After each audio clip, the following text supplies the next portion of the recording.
মাওলা আলী, শোনো তোমাকে বলি। বলুন। আমার মুখে চাও। হ্যাঁ। এই দরবেশ বাবা, হ্যাঁ, এই পুল্লিটা মাথায় করে করে ওনাকে আসানের সঙ্গে জলমা শহরে পৌঁছে দাও। ঠিক আছে হুজুর। মাওলা আলী ধীরে ধীরে আমার আল্লাহর হাবিবকে কয়,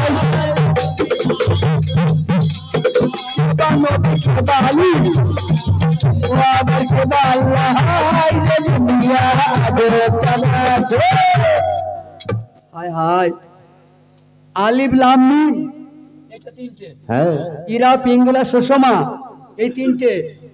আল্লাহ মোহাম্মদ আদম কামের গুরুর কাছে গিয়ে জেনে লিগা, কামের মুর্শিদ ধরে জেনে লাউগা, এই দুনিয়া খারা বসে হুজুর, আপনার বেটি ওনাকে বলে যাওয়া হয় নাই। আমাকে একটুখানি সময় দেন, আমি ওনার কাছ থেকে একটু বিদায় নিয়ে আসি। ঠিক আছে। মাওলা আলী চলে গেলেন মহলে। ফাতেমা জোহরা বিবি, ফাতেমা জোহরা বিবি সারা জীবনে, সারা জীবন দশায় একদিনও আলী ফাতেমাকে ফাতেমা বলে ডাকে না। কেন ডাকে নাই? কেন ডাকে নাই? লাস্টে উচ্চারণটা মা।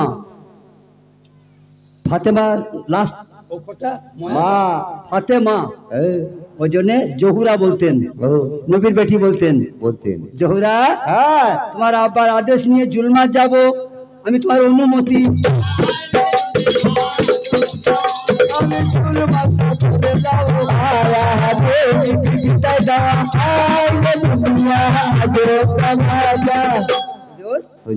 জুলফিকার নিয়ে যাবেন তো?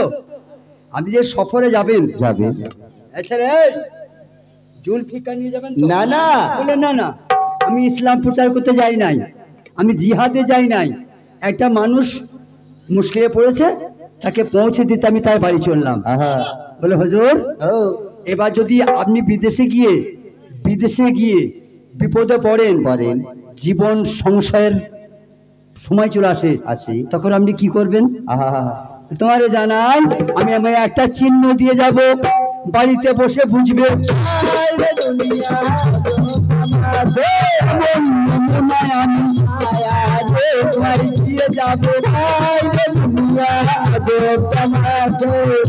একটা কাটোরা করে এক কাটোরা দুধ নিয়ে এলেন মাওলা আলী মুশকিল কোষা। সেই দুধের কাটোরা ফাতেমার হাতে দিলেন, বলে এটা রাখো, তোমার মনমতো জায়গায় বাটিটা রাখো, দুধের পেয়ালা। তারপরে এ কাজ ও কাজ করবে, পাঁচ ওয়াক্ত নামাজ পড়বে, আর দুগ্ধ খেয়াল রাখবে। যেদিন দেখবে ওই কাটোরার মধ্যে দুধটা নীল বর্ণ হয়ে চরকির মতো ঘুরছে, আর এক ফোঁটা সময় নষ্ট করো না। কি করব? 16 চাঁদির ঢাল, জুলফিকার তরোয়ার, আর আমার দুলদুলি 20 ওকে সাজিয়ে দিবে। খালি কানে কানে বলে দিবে, তোমার সাওয়ারিকে তুমি চিনে লাওগা। বাহ, হ্যাঁ, দুলদুল আমার খুশবু জানে। আমি বিশ্বের যে প্রান্তে থাকি না কেন, আমার খুশবু ও সে সঙ্গে যাবে।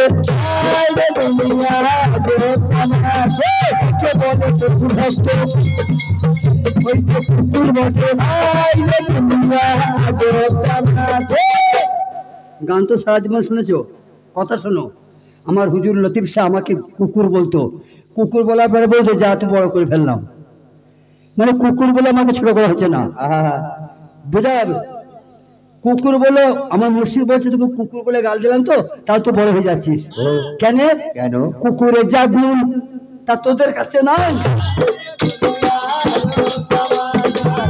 মেয়েরা, আপনার পোষা কুকুরটাকে ইচ্ছা করে 7 দিন খেতে না দেন, পালাবে না। আপনার পোষা কুকুর আপনি ইচ্ছা করে রেখে 7 দিন খেতে দিলেন না, পালাবে না। একটা গুণ দেখাইলাম, কুকুর ঘুমায় না। কুকুর ঘুমায় না, প্রভু রাত জেগে পাহারা দেয়। দুটো গুণ দেখাইলাম। বিনা দোষে কুকুরটাকে মেরে আদমার করে দাও, ছেড়ে দিয়ে মাত্র cow cow cow cow cow পালিয়ে যাবে। আবার ঘন্টা খানিক পরে আবার তিনটে দেখাইলাম। এখনো দুটো গুণ আছে। এই গুণগুলো মানুষের আছে নেই।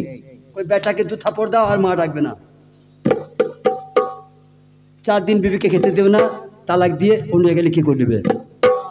কুকুরের মধ্যে যে গুণ ওটা এখন আনি নাই। তারিখ হযরত আলী এইবার নবীর কাছে যাই দুনিয়া আজব তামাশা। হুজুর এবার আপনি আমার জন্য দোয়া রাখুন, আমি তাহলে এলাম। ঠিক আছে ফকির সাহেব। হ্যাঁ চলো। আমি মুরব্বী মানুষ তো, হ্যাঁ আর আমি ছেলে মানুষ, একটু তফাৎ হবে। আপনার বয়স বেশি, ভারী বয়স, হ্যাঁ পায়ের পা ভারী হয়ে গেছে, একটু আপনি আগে আগে চলুন। বেশ বেশ। আর আপনি নির্দেশ দিবেন, আমি পথ দেবো। হ্যাঁ তাই হবে। মুর্শিদ মানে পথ প্রদর্শক। আহা আরবিতে নামটা মুর্শিদ মাওলা, বাংলাতে পদ প্রদর্শক। যে বোলপুরের রাস্তা চেনে তার সঙ্গে গেলে সে বোলপুরটা নিয়ে যাবে। এই যে আমার মেয়ে মুম্বাই থাকে, ও মুম্বাই চলে যাবে, তো ওখানে ফোন করবে, মামা আমার বাড়ি এসো। আমি জনম যেতে পারবো না, আমি মুম্বাই ট্রেন ধরে ওর বাড়ি যেতে পারবো না না, কিন্তু ও যদি আমাকে সাথে করে নিয়ে যায় যেতে পারবো। এর নাম মুর্শিদ, এর নাম গুরু। গুরু আল্লাহ রাস্তা চেনে তোমাকে দেখিয়ে দেবে। আর তুমি বলছো আমার অহংকার, আমি গুরু ধরবো না, আমি ওর সঙ্গে যাবো না। ওই সারা জীবন ঘুরে বেড়াবি মুম্বাইয়ে, ওই মায়ের ঘর খুঁজে পাবি না। বাবা আগে থেকে পল্লিটা তুললো, বলছি বাবা আমাকে আগে পল্লিটা তুলতে হবে। তা বেশ তুলছি।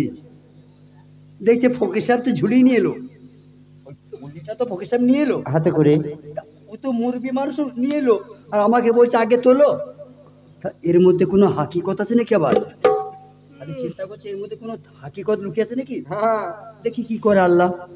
ও কেমনে লেগা মুসাফির জটারিয়া রে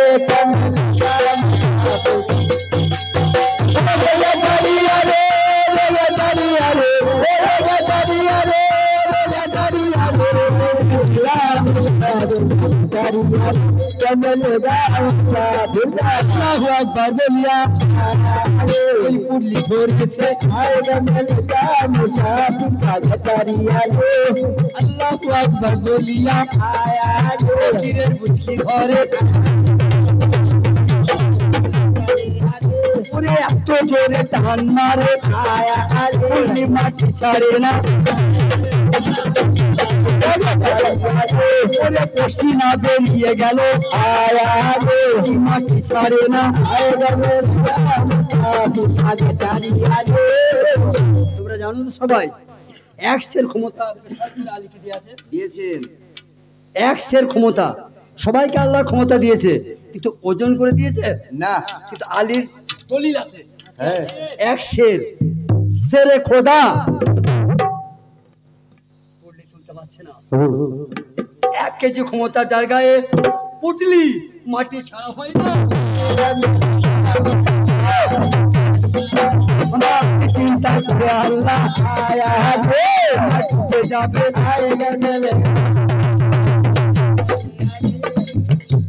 এইগুলা কেন করেছে আল্লাহ? আমাদের শিক্ষার জন্য। গুলো আমাদের একটি জ্ঞানী মানুষের কাছে বসলে গুছিয়ে আপনাকে বুঝিয়ে দেবে, তখন আমরা জানে আরাম হবে, তাই না? হ্যাঁ। ইউসুফ নবীকে যখন ইয়াকুব নবী বনে পাঠাইলো, ইউসুফ নবীকে ইয়াকুব নবী বনে পাঠাইলে যে একটা ভুল করলে। কি ভুল করলে? কি ভুল? যাও ইউসুফ, আমি তোমাকে আমার 10টা বেটা হাতে সঁপে দিলাম। নবীদের ভুল হয় না। উনি ইচ্ছা করে কেন করলেন? আমাদেরকে শিক্ষা দেওয়ার জন্য, যে তোমরা কোনদিন ভুল করে এই কথাটা যেন বলে দিও না। ওমা চেন্নাই চললাম, যাও বেটা আল্লাহকে শুনলাম। ওই কথা তো সেই দিন শিখেছি। ওইগুলা কেন করেছে? আমাদের শিক্ষার জন্য। মাওলা আলী চিন্তা করছে এ পুটি তুলবই, আমার দুনিয়াতে নাম ডুবে যাবে, মুখে দেখাবো।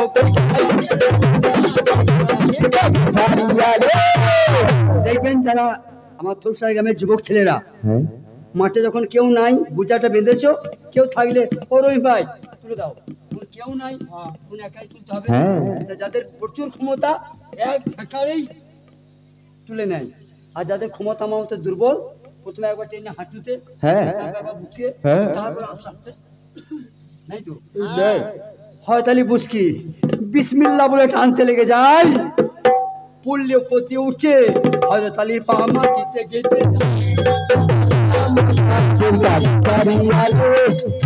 হচ্ছে ওপর দিয়ে कहते हाय गमल गाम साधु कागतारिया रे। যেমন কল বসাই পাইপ বসাই, হ্যাঁ উঠলে উঠছে আর হয়তালির পা বসে যাচ্ছে। বসে যাচ্ছে শূন্য মাটিতে। এই পর্যন্ত আনার পরে আর পাচ্ছে না, এমনি করে চাড়িয়ে তুলেছে বুকে, কিন্তু আর পাচ্ছে না। দেখটুকু গুসা হয়ে গেল। দেখবেন যে কোনো কাজ করতে করতে মানুষ আবার খুনুস চেপে যায়, যায় যায়। আর সেই যখন খুনুস চেপে যায় তখন তাকে সামালা দেয়। খেলতে খেলতেও বটে, হ্যাঁ। মারামারি করতে বটে, বটে। ঝগড়া করতেও বটে, বটে। এক সময় একটা জোশ এসে যায়, যায় যায়। খুনুস চেপে যায়। আহা তখন আল্লাহ দেখছে সর্বনাশ, দুনিয়া তো উল্টিয়ে দিবে। ওরে কাল দুনিয়া কি উল্টাবে, আয়া রে কে আগে চেনো, हाय गमल गाम साधु कागतारिया रे। যেমন ছেড়ে দিল দুনিয়াটা একবার নড়ে উঠলো, সাত তাবাক জমিন একবার নড়ে উঠেছে। তুলে গেল। হ্যাঁ এখন আল্লাহ ভালো জানে, আমরা শিল্পী কি জানবো? জানি। শোনা ভুনা কান্না পথ পায় না তিন, জোনা শুনে শিখেছি তো। আমি সেখানে দাঁড়িয়েছিলাম, না আমি বইটা লিখেছি, এই ভুলগুলা করো না। এখন সত্য মিথ্যা আল্লাহ জানে, জানেন। এটা বিশ্বাস। হ্যাঁ বলছে ওই দিন আল্লাহ সাত তাবাক জমিন সাত তাবাক আসমানের ভার দিয়েছিলেন। আহা কোতে কোয়াতা আলী আমার বুক পর্যন্ত তুলেছিলেন। বলে পরে আমার আল্লাহ তাআলা आया रे ঘুমাইয়া তিনবার মনে মনে বললেন আমিন। আমি হচ্ছে কবুল করে নাও। आहा মর্তজা হ্যাঁ হুজুর। শাবাশ বেটা, হ্যাঁ ফকির চলো। মায়ের স্তন পান করা তোমার দাম আছে। হ্যাঁ ফকির জানছে হাকিকত, রসুল জানছে হাকিকত, আর মওলা আলী জানছে হাকিকত। আর আমাদের মতো যে ভেড়াগুলা বসেছিল, এই মেয়ে, তোর বিধি তো পেবার। আমাদের মতো যে ভেড়াগুলা বসেছিল ওরা কি বুঝলো? না আর তো বহু লোক ছিল, বুঝলে মাত্র তিনজন, ফকির, মোহাম্মদ আর আলী। আর আমাদের মতো ভেড়াগুলার মাথা নড়ানো হলো। ও আমার শ্রোতা বন্ধুরা, এইবার ধীরে ধীরে हाय गमल गाम साधु कागतारिया रे। মর্তজা, হ্যাঁ তোমার কাছে একটা দাবি করব, বলুন বলুন। মনে কষ্ট পাবে না তো? না ফকির। তোমার যা ক্ষমতা না বাবা, আল্লাহ যা তোমার ক্ষমতা দিয়েছে, হ্যাঁ আমাকে এনে আবার হাঁটিয়ে নিয়ে যাবে, তবে আমাকে একটা সন্তান মনে করে কাঁধে চাপিয়ে দাও। বেশ এই গাঁটা পেরিয়ে চলো, তো ওই মাঠের লোক চলো, সুবিধা এখানে এই গ্রামে নেবে না, এখানে একটু লজ্জা লজ্জা ব্যাপার, বুঝতে পারছো না সব। তুমি নবীজি জামাই, হ্যাঁ তুমি হাসান হাসানের আব্বা, আব্বা। তুমি বরকত মায়ের খসম, আহা, তাই লজ্জা লাগছে? হ্যাঁ। এই গ্রামটা পেরিয়ে যায়, হ্যাঁ। যে শুকুর আলাদা কি বলছো, ওইখানে কাঁদে নিবে? হ্যাঁ তা বেশ তাই চলো।